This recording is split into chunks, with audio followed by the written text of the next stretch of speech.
Right, well, look, it's 10 o'clock. Good morning and welcome from me, James Luckhurst at Project Edward. Thank you for joining us. Today's event offers a timely opportunity to reflect on 5 years of national leadership in roads policing. So I'm delighted to be joined by Chief Constable Joe Shiner, who has led the NPCC roads policing portfolio through a period of significant change, challenge and innovation. So together, our plan is to explore progress against the Fatal Five, developments in enforcement in technology, partnership working, and the general future direction of roads policing, as well as maybe trying to find out a little bit about off-duty Chief Shiner as well. The conversation, we hope, will provide insight, honesty, and practical perspective for all those committed to saving lives on our roads and strengthening public confidence in policing efforts. So we've got loads of questions to get through. I probably won't get through all of them to start with, but I'm going to start to just ask her, when you look back on when you first became the NPCC lead for roads policing, what did you see then as the single most urgent problem to tackle, and how different does that problem look to you now, 5 years on? Thanks very much indeed, James. And before I answer that question, I just want to make one really important point, and that is that this is very much a team game. So whilst it might be me sitting here answering these questions, certainly I have an amazing team that work with me on the portfolio. Obviously, Dean, Sophie, Kyle, Mark Clothier, Steve Barry, and a number of others as well, but also many of the people who are on this call, yourself included. I'm sure Alan's probably on it, and many others, Ruth Purdy, others. So it's really important to me to just make sure that this is any of the answers I talk about, where we may have made some progress, we may have achieved some things, that has only been achieved in collaboration and with the support and hard work of others. And of course, again, kind of at the heart of all of my answers, and I won't keep repeating it for everyone, we should all have the victims and families of those who are killed and seriously injured sort of foremost really in our minds, because that's what we're here for. We're here to reduce those road deaths. We're here to reduce those who are killed and seriously injured. And some of the most valuable time for me as the lead of this NPCC portfolio has been with those victims, families who have really quite painfully, sometimes very honestly, shared their frustrations, but also shared their hope for the future. So I just want to say that before we begin, because it's really important to me and my values that we recognise this as a really collaborative approach. And just finally, again, before I answer that first question, we must remember those first responders, those people from policing, from fire, from ambulance, from others, who are the ones who day in, day out actually go and respond to tragic events, to these collisions, and of course see firsthand the aftermath of those. So a huge thank you, and I have a huge amount of respect for those professionals who do that and then go on to investigate them as well. So to come back to your question around what I see as the single most, or when I became the lead, what I saw as the single most important issue to tackle, I think really for me, there were so many issues to tackle that the coordination and the prioritisation of those issues was the priority. And there'll probably be those on the call who will have a wry smile, that whether you call it kind of professional nagging or persistence or whatever you call it, those calls right from the beginning for a National Road Safety Board, I was very surprised it didn't exist. I think it's really good news that it now will do, and I think the inaugural meeting is possibly the week after next. Because I think it's important that in order for us to harness all of the passion, the enthusiasm, the technical expertise, the academic expertise, it's got to be brought around one table where we can make sure that we are really kind of addressing some of those that will have the maximum impact. So for me, I think it was probably the fact that we had that collegiate and collaborative road safety board. It's brilliant news that it's going to be chaired by a minister, because they can really drive the legislative change that will be required to coordinate, that prevention and that enforcement, the new laws that are needed, and everything that we need to reduce KSIs. Let's talk about the strategy, because that was very exciting at the beginning of the year, and that set a clear direction nationally. Delivery, though, happens locally. So where do you think is the biggest gap between national intent and day-to-day practice on the roads, and what would it actually take to close that gap? We really did. I think all of us welcomed the fact that the strategy was published and that it had a lot of really good content in it, a lot of really good proposals. I know a lot of it is still out for consultation at the moment, and I think we're eagerly awaiting, if you like, what those next steps are going to be and what that prioritisation of it is going to be. I think sometimes the biggest gap between strategy and what we see is that real feeling from our communities and from those who are impacted around what issues can make a difference. And by that, when I go out and about on patrol, which I still do a lot, it's important, the reality of the persistent and really irresponsible criminals that are out there on the roads, we need to make sure that we are putting enough funding into tackling the criminals that are using our roads and those persistent behaviours. And a really good example of that, I think, is cocaine use. So are we open enough, and do we talk enough about the cocaine use that is often actually in other kind of areas of society that we don't necessarily tackle as much as we do some of the lower level behaviours.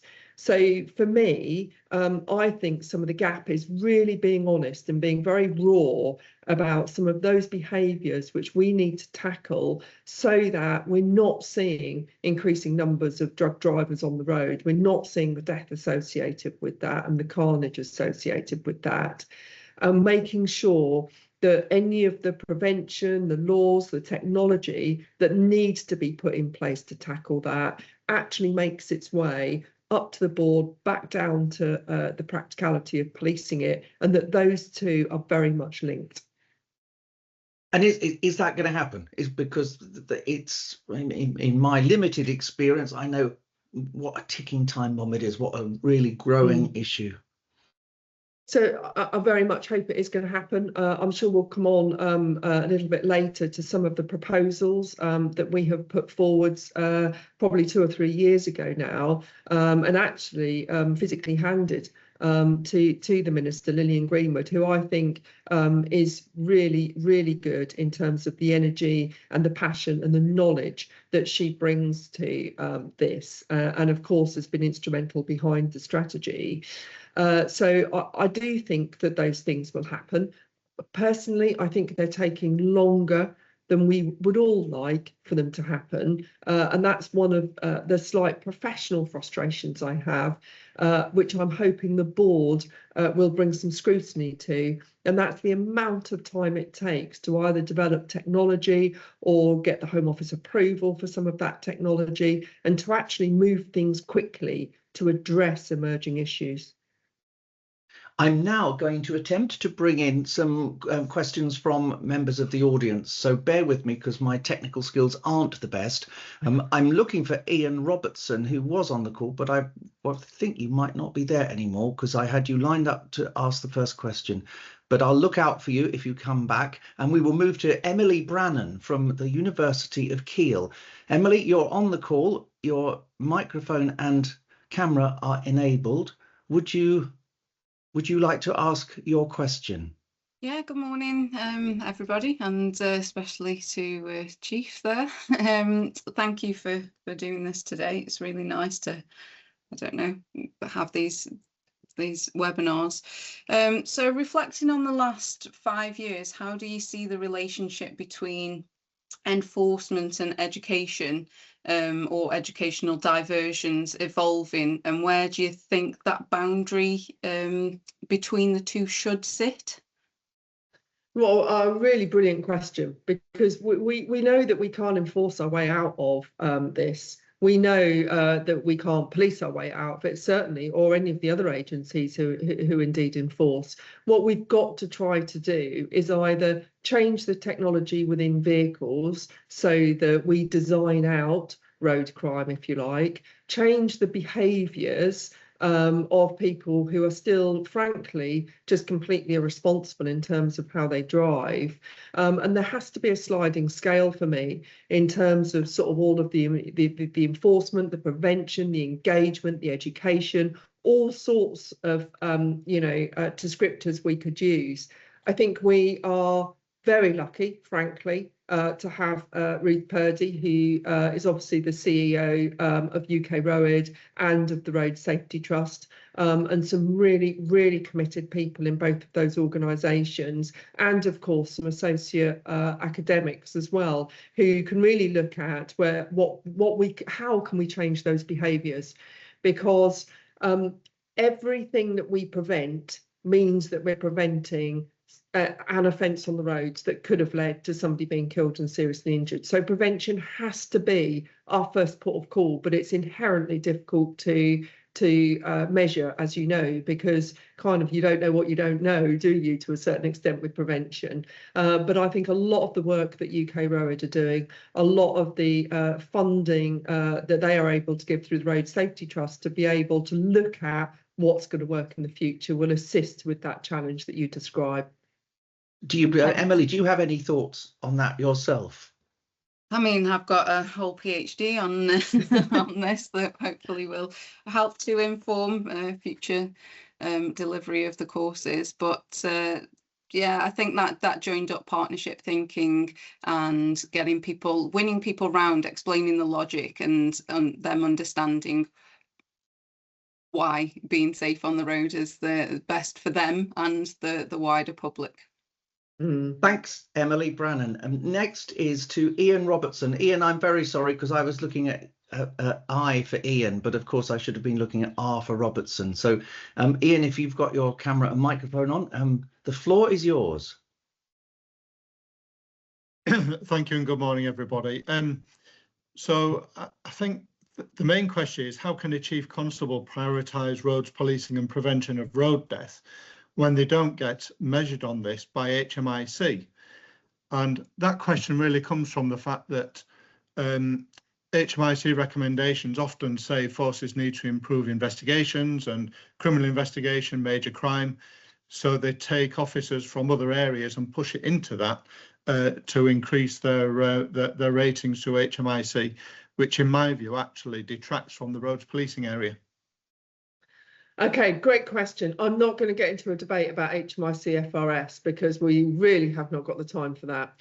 But I think some of the points you make are really good points. Look, I've been quite outspoken, probably, and quite unpopular with my Chief Constable colleagues that actually, you know, we have way too many road deaths, and some of the investment into roads policing, into the investigative side of it, we've seen it in the public domain, isn't probably what it should be. Now, as a Chief Constable of a county who is one of the poorest, the worst off forces in the country, it's a real challenge to prioritise where you put your funding. And however careful you are always going to have areas of policing that we would want to put more funding into, but we simply can't because we don't have it. What I would say is that I'm hoping, and we haven't seen the new police performance framework in its entirety yet, but my understanding, and certainly I've tried to influence this strongly with the lead, the DOC Matt Twiss in the Met, is that roads KSIs should be in there. And even if that's just a start, at least it raises the awareness with chiefs, because if you measure it, there is more likelihood, as you say, that people are going to do it. We also do push into HMIC FRS, and in the future I do hope that there is going to be more onus in terms of putting the some of the inspection on how are you using your road policing resources effectively to tackle not just road crime but other areas of crime as well. some of the investment that we have had, significant investment into what was Octopaz, that's going to morph into the National Centre to coordinate roads policing. What that does is to bring together some of those crime types with the road crime types to make sure that we're raising the awareness of roads policing and the powers, the tactics, the skills that those officers have, and obviously tackling whether it's Borg, whether it's, you know, obviously the Fatal Five, whether it's the ghost plates and all the rest of it. So I think the key for me as a chief is, how do I make sure that roads policing is making itself as attractive as it possibly can be to addressing those crimes which are more measured by HMI-CFRS. However, having said that, I don't know that I fully agree that all forces are pulling resources away. In fact, what we are seeing now that people are using road policing and other specialist units that have those skills, what we're actually seeing is that they're increasing some of those other units to tackle some of the other crimes they're measured against. And that's got to be the right way to go. Ian Robertson, thank you for your question from Humberside Police. Chief Shiner, just you mentioned the National Centre for Coordinating Roads Policing. Just for those who may not know what that will look like and when it will kick off, are you able to tell us more? Yeah, so I think it's going to be the National Road Policing Coordination Centre, to put all of the words in the right order. What that basically is, no, that's my fault. You copied me perfectly. I just got them in the wrong order. But what that basically is looking at how we do coordinate everything, whether or not you know, it's motorcycles, whether it's low powered electric vehicles, everything to do with road policing, pursuits, abnormal loads, all the rest of it, into a really consistent framework where we can make sure that we don't control it centrally, absolutely not, but we are able to assess and give consistent advice and coordination of some of those resources that need to be sort of coordinated.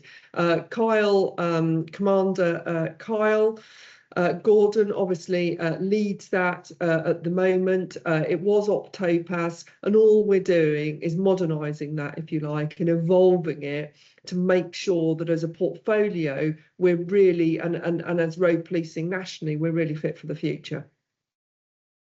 Thank you very much. I'm moving to the next question, and I'm hoping that ready to ask it will be Saul Jevons from the TransSafe Network and the Association for Road Risk Management. Saul, if you're there, please ask your question to the Chief.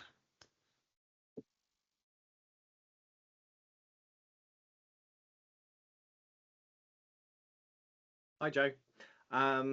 Yeah, so part of the question I was going to ask, you've sort of answered with your reply to Ian, which was around what you'd like to see from the Home Office, but it sounds like you think you might be getting some of that. So the other thing I was interested in knowing is, obviously with huge amounts of enforcement technology coming on over the last few years, there's a bit of a struggle sometimes with the back office in keeping up with the amount of potential offences that are coming through. And I wonder if there are any changes to the way in which we process offences, which would mean that actually that would make that technology more effective for you. Yeah, thanks very much indeed, for what you do within this space, but also for that question. I mean, look, I'm quite outspoken really that I think there needs to be a pretty root and branch kind of review of the criminal justice system and also of the legislation, the way in which we handle offences, not just road offences but others. You know, the prisons are full, we can't keep locking people up. Some we need to, but some actually need education. How do we develop more out of court disposals, more education, more prevention, but that have teeth? And what I mean by that is, if we're going to deal with people out of the court system, we need to make sure that whatever process and framework we put in place, actually, if they don't engage meaningfully, does become punitive after that. Because if not, then we're just simply going to be letting people off committing offences. So I do think that there needs to be a better way of offering people education for more offences. But if they're really not meaningfully engaging, then the ability to be able to escalate that back into the criminal justice system. Does that answer it? Thanks, Joe. Thank you very much. David Rose from Devon and Cornwall Police. Good morning, Mom. Yeah, I'm a roads policing officer down in Devon and Cornwall. I listened with great interest to the frustrations you had on Radio 4 at the start of the year around drug driving and the indeterminate amount of time it takes to get these people convicted. The drug drivers are very often previously known for their persistent drug use, and the DVLA are they list that as a notifiable medical condition. In our own force, over 3/4 of our drug drivers are previously known to us with drug links. What can be done to encourage forces to proactively use the information they have about these people to refer them to DVLA for them to be considered for revocation and bypass the court system, which does so badly delay everything? Yeah, really good question, really good observation. I think probably Radio 4 wasn't the only channel that I've been frustrated about drug driving. It's fair to say. I think for quite a few years we've been pushing for interim legislation. I'll come back to a question in a moment about being more intelligence-led about how we do this, which I think is at the nub of your question. But we do need to encourage more legislation around being able to take those drivers, particularly who test positive for drugs, off the road with immediate effect. We've been proposing road risk prevention orders, interim disqualification. I really don't mind what we end up calling it. The point is, when we stop somebody and they've tested positive for drugs, sometimes they get bailed for months. And get caught in, numerous times along that journey. And there is no obvious. There is some slightly less obvious, which isn't really designed for that approach, legislation. But we need really clear legislation that says you test positive, you actually have an interim disqualification so that we take that risk off the road. And then, of course, there needs to be a safe judicial process around that to make sure that we are, answering all of those points of law that some of the defence barristers in particular have raised. So drug driving is a whole different subject, and we might come on to that in a little while, but we definitely need more of that preventative legislation. In terms of using intelligence, that's kind of the direction really, which particularly Optopaz started to experiment with and have many pilots and successful pilots for. And so in particular, that coordination centre is looking at making sure that we can really encourage forces with best practice to use the intelligence and the information that it has around people, potentially from other agencies, although obviously there's some ethical dilemmas around that and some ethical considerations we would have to make, but particularly around that intelligence and information which we already hold, where we could, and do have an idea of who is likely already to be those offenders on the road. So I think your point is well made. We need to amplify that. We need to do that more consistently. And I'm confident that Kyle and his team, particularly with Mark Clothier, who heads up NERPOI, which comes under that structure, will focus on that heavily in the future. Thank you very much, and thank you, David Rose. I'm just going to bring Ian Lewin, campaigner and industry representative. Ian, you have decades of experience. What's your take, and how could we solve this more quickly? Hello, I don't know whether you can hear me. Sorry, I've had to go to a meeting, so I am passenger in a car. Okay. Joe, thank you so much for not just the past 5 years, but there are a number of people in my 30 years that have made a marked difference to this process. And having heard a couple of days ago about the new coordination centre, I think that is absolutely excellent news. You also do, I think, need to take people off the roads as soon as possible, which I know you're a strong advocate of. However, to do that, still retaining a blood sample, there's too much of a delay involved there. And the rest of the world has moved to a saliva sampling system where the officer at the roadside on arrest takes an evidential sample. Now that, I think, is something that can be moved forward. However, it's as you pointed out originally, the delay in getting any action is where our problems are. We have the intelligence. So let's cut to the chase. Cut to the chase. Then, how do we speed that up? I mean, is there movement towards saliva being recognised in this country? Can you put pressure in the right places, Chief, for that to happen? And would you welcome it?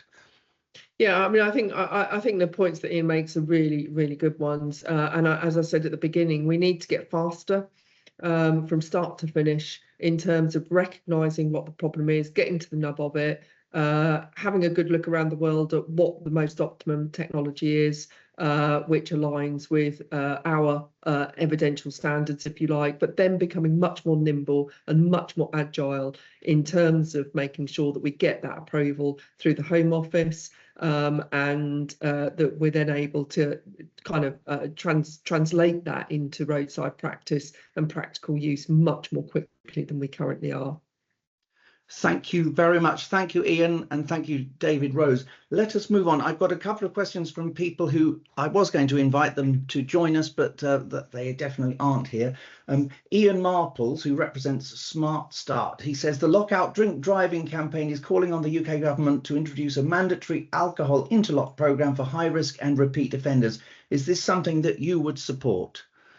I support any technology that could save lives, either the lives of those in the vehicle or the lives of those around the vehicle. So any technology which either prevents repeat offenders, if you like, but also any technology which actually prevents people from driving if the atmosphere within the vehicle detects that there is any alcohol or drugs within their system, we absolutely should be behind. As I've said a couple of times, we can't police our way out of this, we can't enforce our way out of this, but we can design our way out of a lot of this. And I think there is a real responsibility on behalf of manufacturers to make sure that the future safety of cars includes actually the detection of some of those things which we know causes KSIs, whether it's mobile phones, whether it's drink, whether it's drugs, whether it's not wearing your seatbelt, any of those things, speed. So I think manufacturers have a huge part to play in this, as does some of the technology that we know is also being developed. We will now move to Adrian Berrant. I hope, Adrian, that you have your microphone and camera poised ready. And would you like to ask your question to the Chief? I do. Hi, Joe. And I can't remember the original question, but we know from Wales that 20 miles an hour has reduced calls on police time. So it's reduced the amount of effort the police have to spend attending collisions because there are fewer of them. Yet there are many police authorities in England who are actively opposing 20 miles an hour. How can we change this mindset? I think that some of the evidence that is coming forward will assist with that change of mindset. I think that there still needs to be more evidence around it as a whole, though. And is the reduction to a 20 mile an hour limit the only change that we would want to make? I increasingly and slightly controversially, but I do think that the use of other cameras which detect other behaviours on the road as well, could all be combined. And I think what we need to look at is not just reducing the speed limit, because even at 20 miles an hour, if you're on your mobile phone and you're under the influence of driving seatbelt, that's not going to be a great outcome.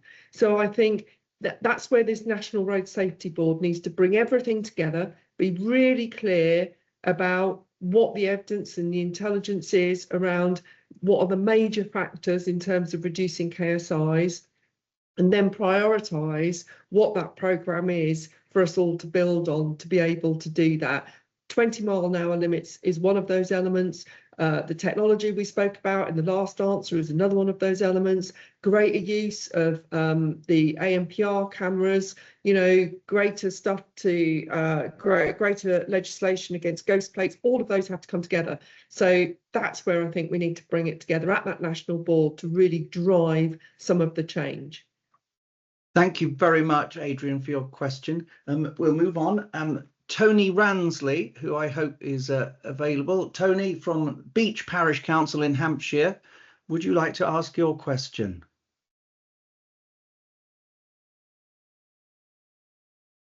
We'll come back to you if you're not quite ready.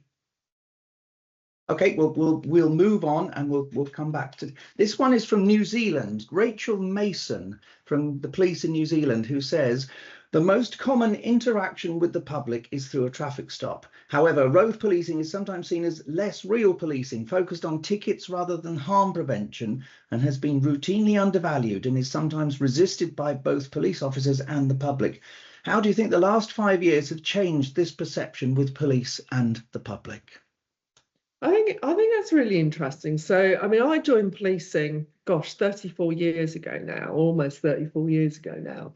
And it was definitely, I can remember doing my attachment when I went out with the roads policing officer. You did 2 weeks then out with the roads policing officer. And it was very much arguably about the enforcement or the management of road traffic collisions. I think that policing has hugely changed now.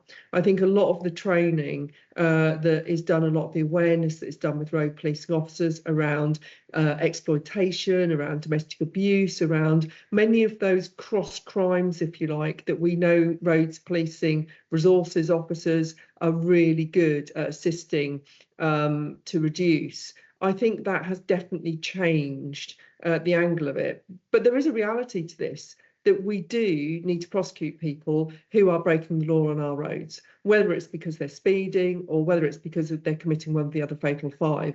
So for me, there is a real balance.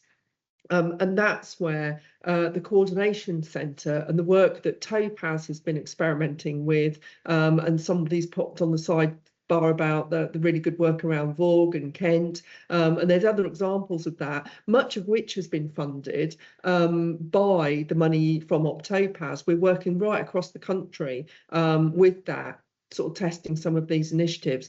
So that's where I think that through the work of Optopaz, now morphing into the coordination centre, I think we give roads policing a much more breadth and much more depth in terms of what those officers are actually aiming to achieve.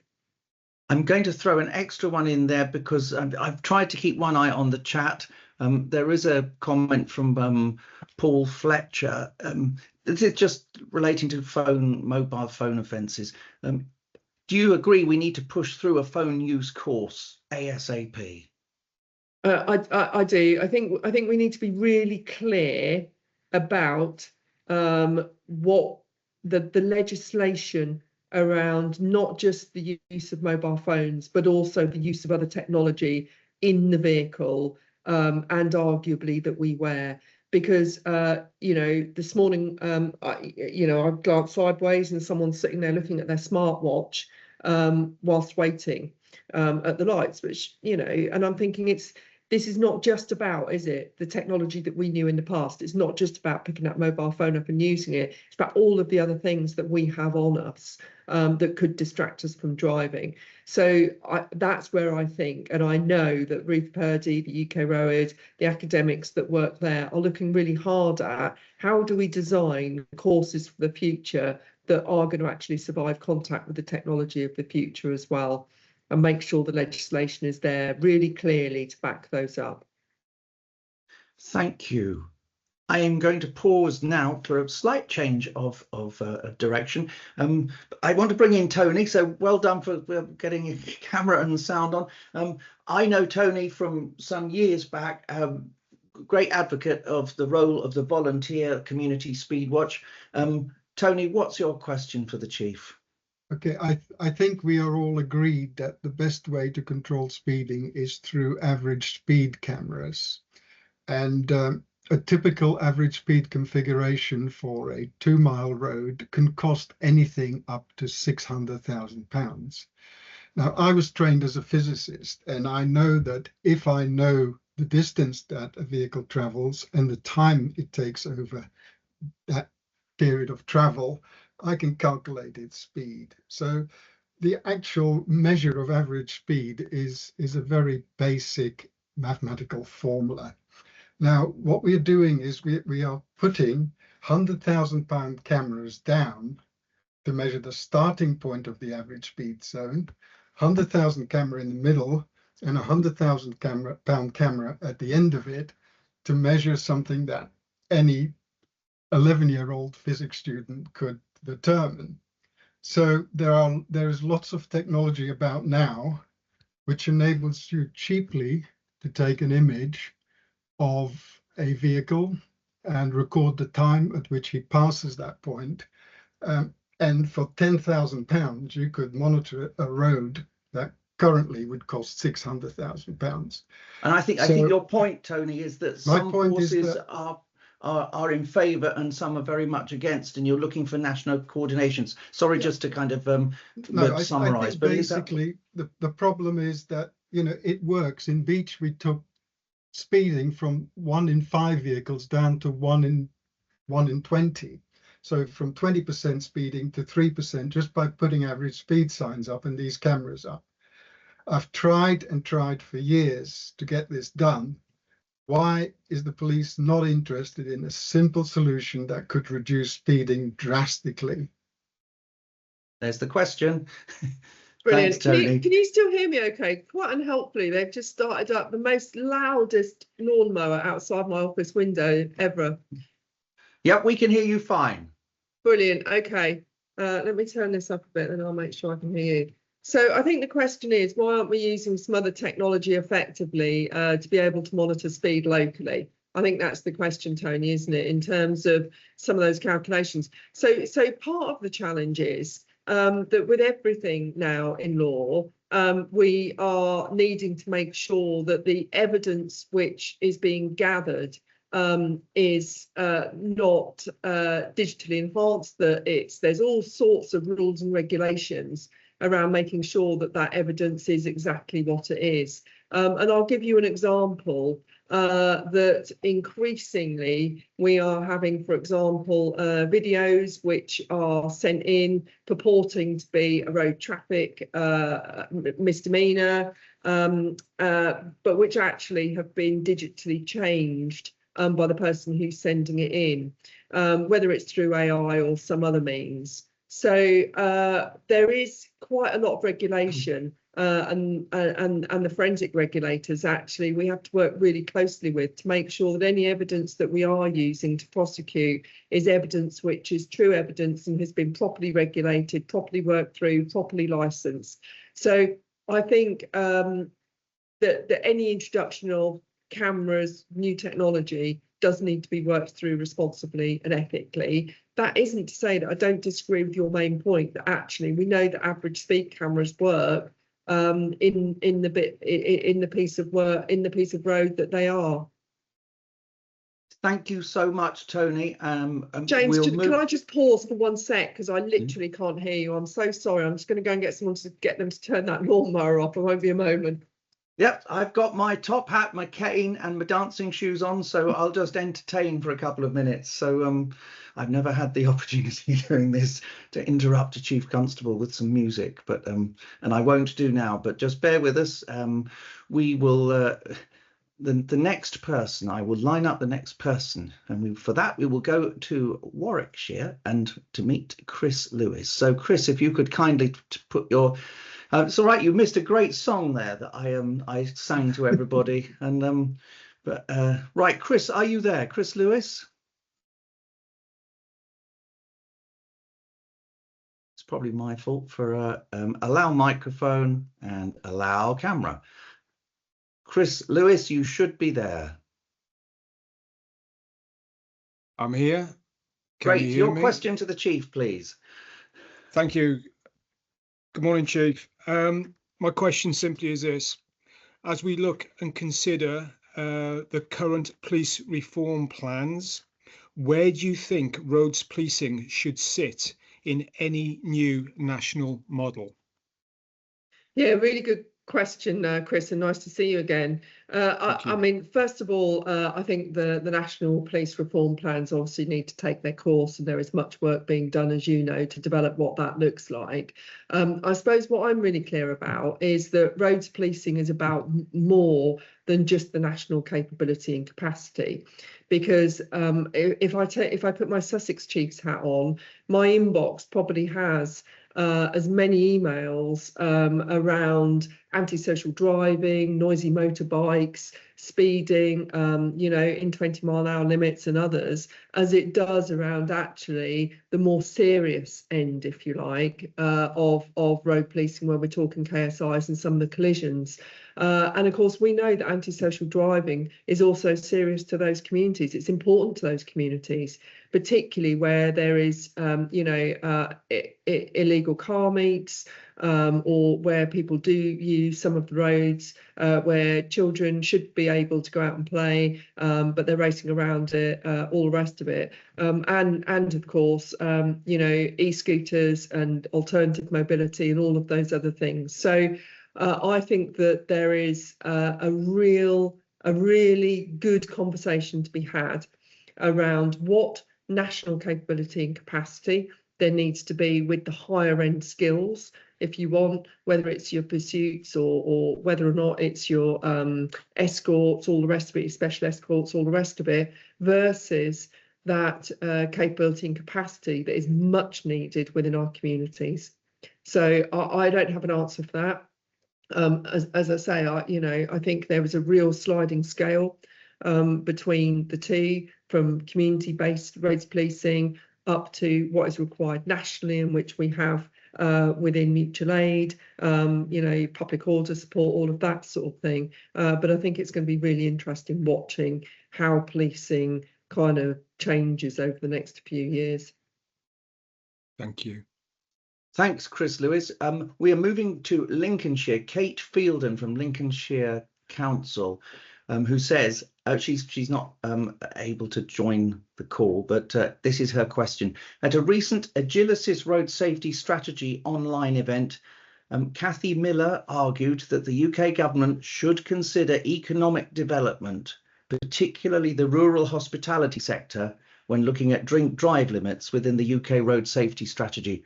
How do you feel that economic arguments of this kind should be weighed against road safety and public health considerations?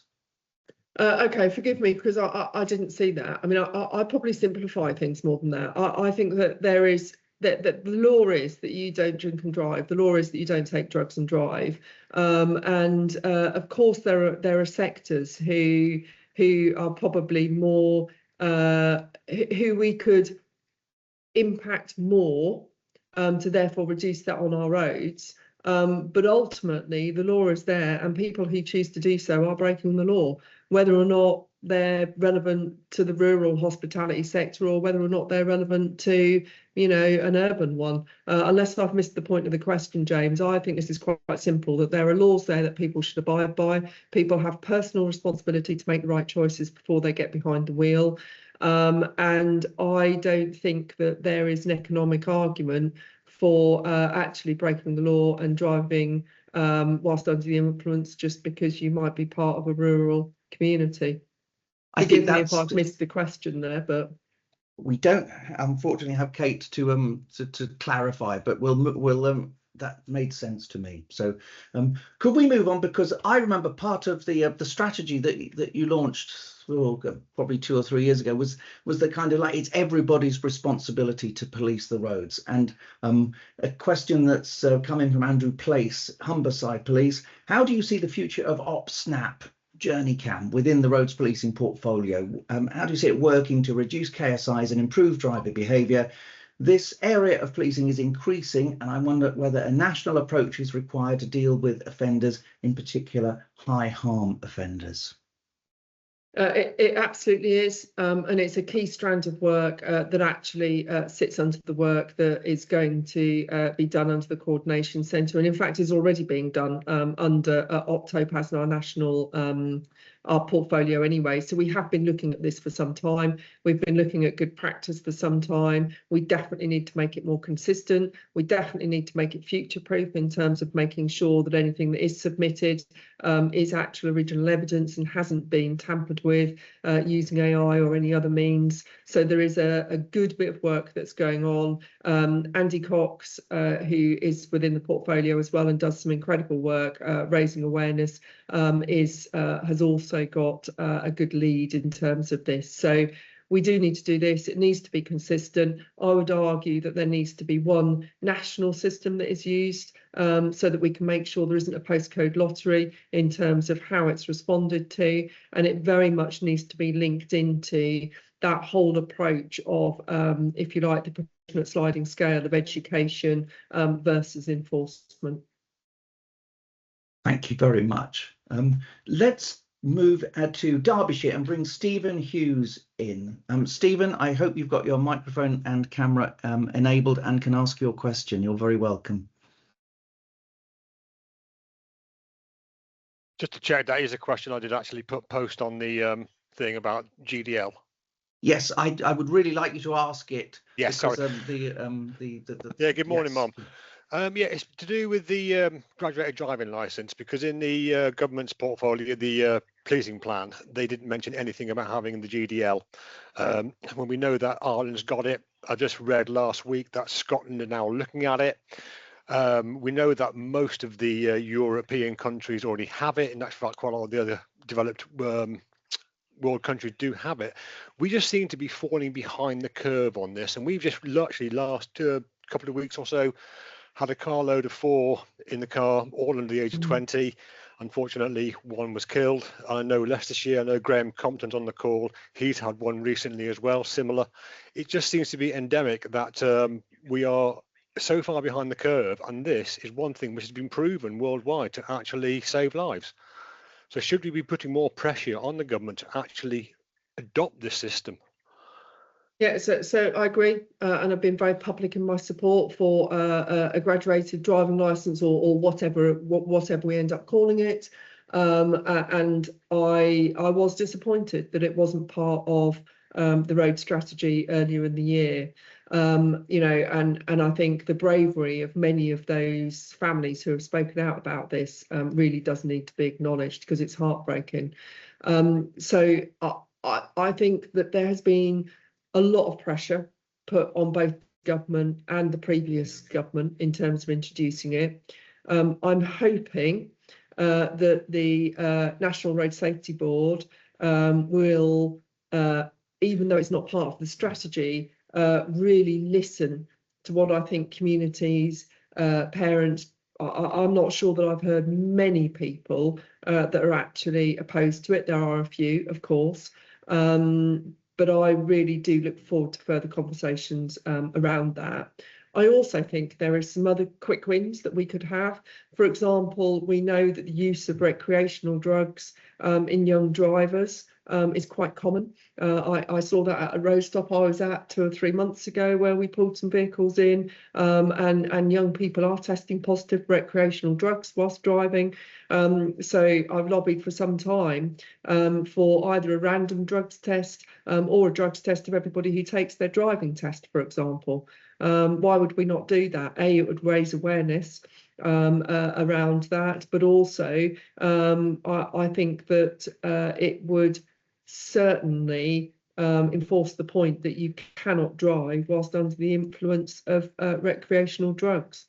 If I could just say one more thing, I mean, and that's good that we actually are looking at the same thing there, Mom. If the people actually who are going to pressurise the government into this and get in the GDL in particular, could I just ask that they actually always consider that any law that is passed has to be implemented by the poor cop on the street?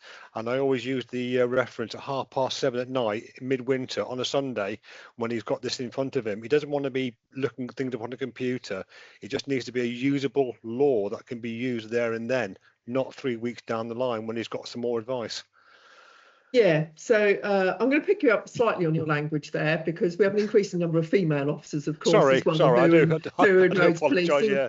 Yeah, and you probably expect me to do that. That's a fair point.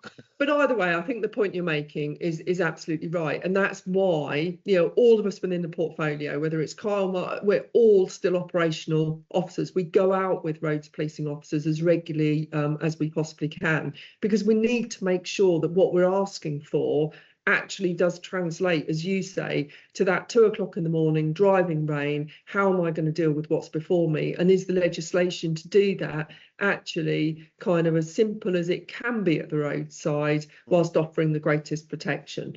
So the practicality of that has to be there. I couldn't agree with you more. We've all been, you know, out and about and trying to use legislation that is really quite unwieldy, and isn't built for slightly different circumstances to the ones that we might be presented with.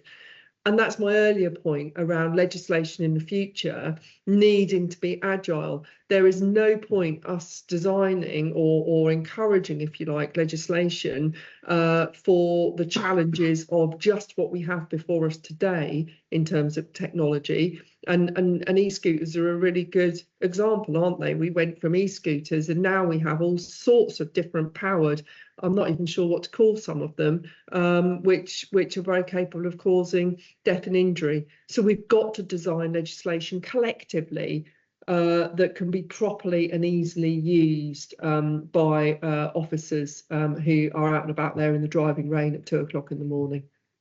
Thank you. Thank you very much. Could we now go to Matthew Chester from Leicestershire Police? Matthew, you should find your camera on and your microphone enabled. Please put your question to the Chief.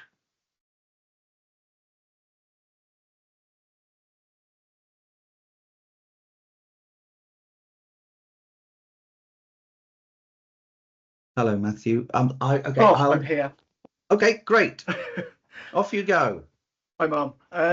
Yeah, it's a slightly operational, but I'm just really interested to hear your thoughts around how we could best use artificial intelligence. So AI, the big AI question in terms of, you know, some of the technology. We've talked about sort of back office as well, and how you could see that being applied. But also, I suppose, subsequently, you know, what do you think the barriers to implementing AI would be? And how might we be able to address these particular barriers? Yeah, undoubtedly, we've got to use AI more in the future. I'm not going to sit here and profess to be an AI expert, though, because I'm simply not. That's why there are some really learned people who link in with a lot of the work we do to kind of give some of that advice. I also think we are still very, very, very early on in terms of the AI journey and how it can be used. And I know there is a lot of development that has been done, but actually translating that into legal, lawful use on our roads, I think still has a little way to go. And of course, the other bit is whether or not we use the AI in the vehicles, or whether or not we use the AI on the roads within infrastructure on the roads, or whether or not indeed it's built into our mobile phones or whatever. So there is some real opportunities for technology in the future, including AI. But I think that's a huge subject. We've just trialled here one of the cameras that goes up on top of the pole, obviously to look for people using their mobile phone, not wearing seatbelts. It's absolutely shocking, the outcome of that. Quite apart from those two offences, some of the other things that people are doing when they should have two hands on the steering wheel, but are clearly doing other things, I won't go into. But we have had thousands and thousands of offences from that in the few weeks that we had it. So we've got to continue to develop it and to be really open-minded about how, and I come back to that phrase, how are we going to design out road deaths. And again, I suppose it's about how we share some of that learning as well. So again, be interested to hear your views about how that could be done, because I know there's lots of pilots around sort of the distracted driver type cameras. It's something that we're looking at in Leicestershire as well. But it's that shared learning and understanding what the barriers are and what and how we can all work collectively to achieve our aims. Completely, and that's the whole point around morphing into now with the funding that we've had from DFT, that ability to now have a coordination centre, so that we can really nationally make sure that we're supporting where there are pilots, that it has the academic rigour that it needs to have, so that we're working on an evidence base, and that we're linking in with where the funding's available, to be able to take forwards and understand what really works to reduce KSIs on our roads. But really important. Thank you very much. Thank you, Matthew. Not very much time, so I'm going to play the trump card now and just ask you a couple more questions. First of all, look, roads policing means dealing with sudden, terrible tragedy, preventable tragedy. Is there one family, one collision that you still carry with you, and how has that shaped the way that you lead?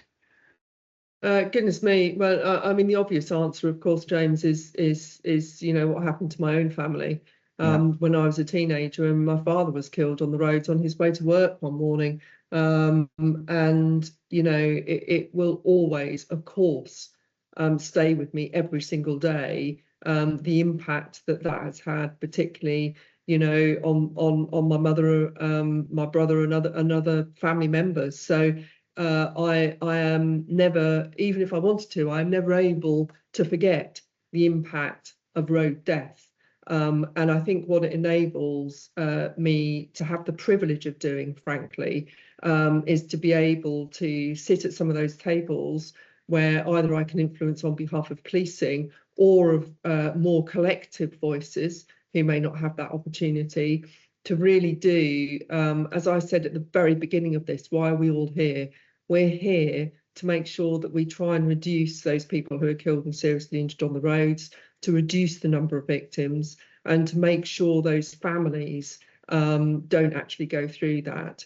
And that's why when it comes to GDL, when it comes to tackling particularly drink and drug driving, when it comes to tackling any of those fatal five, it's really, really important that we do that collegiately and collectively, and in the most constructive way that we can, within the constricts that funding and politics and all of those other things that play into it actually have on us.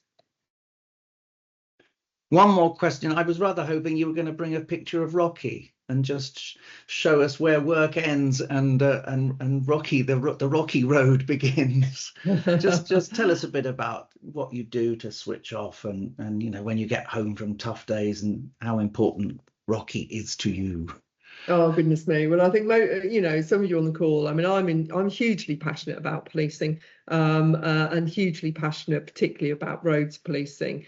And so, I really do enjoy and value being able to make a difference. But you're right, there are really tough days some days. And I think it is important to have that switch off. I've just taken up pickleball. I don't know if there's anyone else on the call who are pickleball players, but it's quite addictive and quite frustrating as well.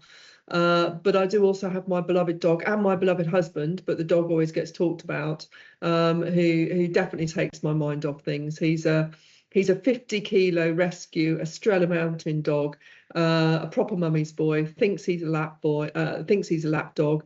We were his ninth and final chance, I think, of a home because he was so terribly naughty when we first got him. But he's 12 now, and he definitely is, yes, alongside my husband, obviously, my kind of relaxation time. Well, look, Chief Joe Shiner, thank you so much for sparing an hour with us, and it's been a fascinating conversation. But I'm, on behalf of everybody here, I'm sure, a huge thanks for all that you have done in inspiring and leading those of us who believe the same things that you believe. So, and good luck for the future. We're right behind you. That's Chief Joe Shiner. Thank you very much for answering our questions. And that brings to an end our this session on the interview with the Chief. Tomorrow at 11 o'clock, we have the third of our 4 webinars all about graduated driver licensing. Excuse me. And on Friday, we will be looking at issues, a ticking time bomb in commercial driver well-being. So do tune in to that. But for now, from me and the Project Edward team, and particularly to Joe Shiner, thank you so much for being with us. Bye-bye.